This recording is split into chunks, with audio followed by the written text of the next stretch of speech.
Ubur-ubur ikan lele, rebutan minyak nih le.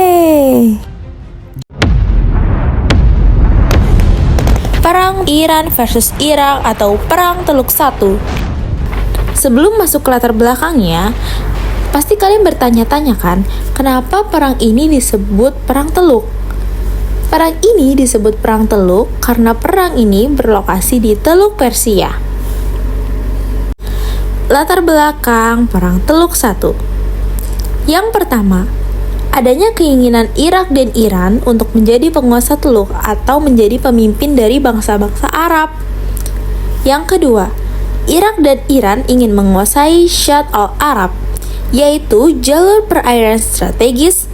Sepanjang perairan ini dibangun pelabuhan-pelabuhan besar. Wilayah ini merupakan jalur ekspor minyak sehingga menjadi wilayah sengketa. Sebenarnya, konflik ini sempat diselesaikan dalam perjanjian Algiers pada tahun 1975. Namun, dibatalkan secara sepihak oleh Irak pada tahun 1980. Yang ketiga, Revolusi Islam Iran. Antara tahun 1978 hingga tahun 1979, di Iran ini terjadi revolusi Islam yang menandai kejatuhan kekuasaan kerajaan Pahlavi.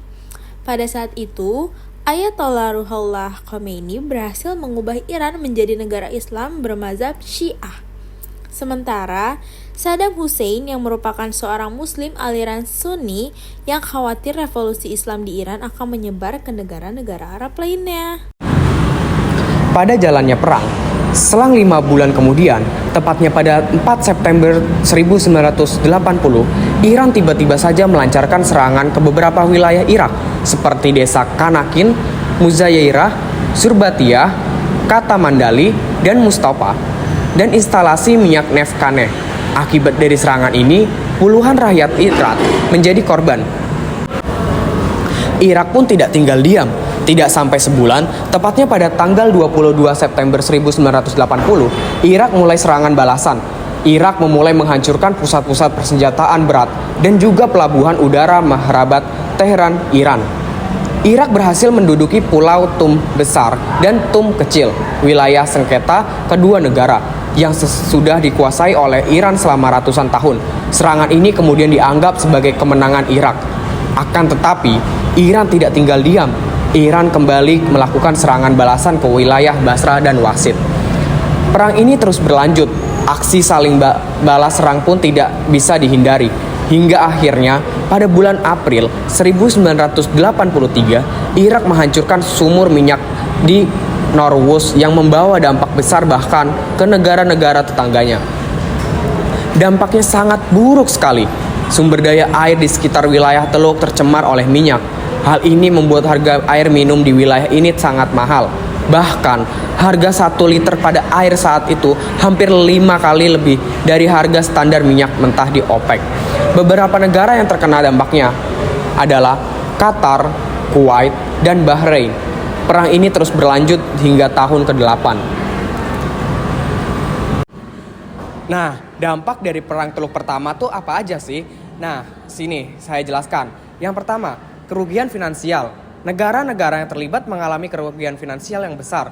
Yang kedua, kerusakan ladang minyak. Ladang minyak di negara-negara yang terlibat mengalami kerusakan yang parah. Yang ketiga, terhambatnya perekonomian. Perekonomian negara-negara yang terlibat terhambat akibat kerusakan ladang minyak dan penurunan produksi minyak. Yang keempat, korban jiwa. Perang Teluk pertama menelan korban jiwa yang sangat banyak, baik di Iran maupun di Irak. Yang kelima, terganggunya pelayaran internasional. Pelayaran internasional di kawasan Teluk Persia terganggu.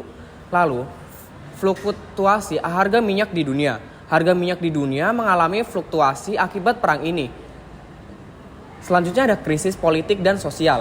Perang Teluk pertama menyebabkan krisis politik dan sosial di kawasan Timur Tengah.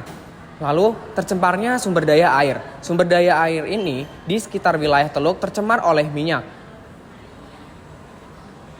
Selanjutnya, meningkatnya jumlah pengangguran. Terjadinya pengangguran di negara-negara yang terlibat akibat terusirnya tenaga kerja. Dan yang terakhir, merosotnya pendapatan pariwisata. Pendapatan pariwisata di negara-negara yang terlibat merosot akibat perang ini.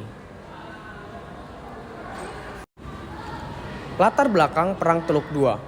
Pada Perang Teluk II, Irak berkonflik dengan Kuwait yang dipicu karena adanya serangan Irak kepada Kuwait. pada Agustus tahun 1990. Hal ini dilatar belakangi oleh beberapa hal. Yang pertama, ketidakstabilan kondisi perekonomian Irak pasca Perang Teluk Pertama. Perang Teluk Pertama berdampak pada perekonomian Irak, maka Irak mencoba mengklaim daerah minyak untuk memulihkan perekonomiannya. Saat itu, Irak sempat menuduh Kuwait mencuri minyak dari ladang minyak Rumaila yang merupakan wilayah Irak. Kuwait menentang dengan mengatakan bahwa Irak yang malah berusaha mengubur sumur minyak di wilayah Kuwait. Yang kedua, Kuwait menurunkan harga minyak. Pada akhir tahun 1980-an dan awal tahun 1990-an, harga minyak dunia mengalami penurunan. Kuwait, sebagai salah satu produsen minyak utama di kawasan Teluk Persia, memproduksi minyak melebihi kuota yang ditetapkan oleh OPEC, organisasi negara-negara pengekspor minyak. Hal ini menyebabkan pasokan minyak global meningkat dan harga minyak turun. Saddam Hussein, pemimpin Irak saat itu, menganggap tindakan Kuwait ini sebagai ancaman terhadap perekonomian Irak yang sangat bergantung pada pendapatan minyak. Irak baru saja keluar dari perang 8 tahun melawan Iran yang menghabiskan sumber daya ekonomi dan manusia. Saddam Hussein menuduh Kuwait sengaja menurunkan harga minyak untuk melemahkan Irak dan menganggap Kuwait sebagai kaki tangan negara-negara barat yang ingin mengontrol pasar minyak global. Yang ketiga, Irak meminta Kuwait menghapus utang yang digunakan selama Perang Teluk Pertama. Pada Perang Teluk Pertama, Kuwait merupakan sekutu Irak dalam menghadapi Iran. Alasan inilah yang digunakan oleh Irak agar Kuwait menghapus utang se-Irak sebesar 14 miliar dolar Amerika Serikat kepada Kuwait. Tetapi, Kuwait menolak dan meminta utang tersebut tetap dilunasi. Otomatis, hubungan kedua negara ini semakin memanas. Selain itu, Irak mengklaim Kuwait bagian dari wilayahnya berdasarkan batas wilayah yang ditetapkan dari warisan pemerintah Turki Utsmani. Kuwait merupakan bagian dari Republik Irak. Saddam Hussein menyebut Kuwait sebagai provinsi ke-19 Irak. Akhirnya, Irak pun mulai mempersiapkan serangan di perbatasan Kuwait. Irak mulai menginvasi Kuwait pada 2 Agustus 1990. Sejak saat inilah Perang Teluk II dimulai. Pada jalannya perang, saat itu Saddam Hussein beranggapan negara-negara anggota Liga Arab akan netral dan tidak terlibat dalam invasi yang dijalankan oleh Irak ke Kuwait. Tapi nyatanya, 2/3 dari seluruh anggota Liga Arab tidak menyetujui serangan Irak tersebut. Pada 3 Agustus tahun 1990, Dewan Keamanan PBB mendesak Irak agar menarik pasukannya dari Kuwait. Tapi, Irak tidak menghiraukan. Pada 8 Agustus 1990, pemerintah Irak secara resmi menganeksi Kuwait. Akhirnya, negara-negara yang awalnya tidak terlibat dalam konflik ini, seperti Amerika Serikat, Inggris, dan Uni Soviet, pergi ke Kuwait untuk melawan pasukan Irak. Gabungan koalisi ini berlandasan Dewan Keamanan PBB yang secara tidak resmi mengesahkan penggunaan segala cara yang diperlukan untuk melawan agresi Irak terhadap Kuwait. Saat itu, Dewan Keamanan PBB memberikan batasan kepada Irak agar menarik diri dari Kuwait maksimal pada 15 Januari 1991. Karena Irak tidak segera menarik diri dari Kuwait, akhirnya pada 17 Januari 1991, pasukan sekutu melancarkan serangan udara ke pasukan Irak. Serangan ini dikenal sebagai Operasi Badai Gurun. Dalam serangan ini, Irak berhasil dilemahkan. Tidak hanya di situ saja, setelah Irak dilemahkan melalui udara, Irak kembali mendapatkan serangan darat pada 24 Februari 1991. Kemudian, pada 28 Februari 1991, Presiden Amerika Serikat George W. Bush mengumumkan gencatan senjata. Irak pun menyerah kepada sekutu. Akhir dari Perang Teluk II ditandai dengan pengakuan Irak terhadap kedaulatan Kuwait. Selain itu, Irak juga harus menyingkirkan senjata pemusnah massal yang termasuk senjata nuklir dan kimia yang selama ini digunakan Irak untuk berperang.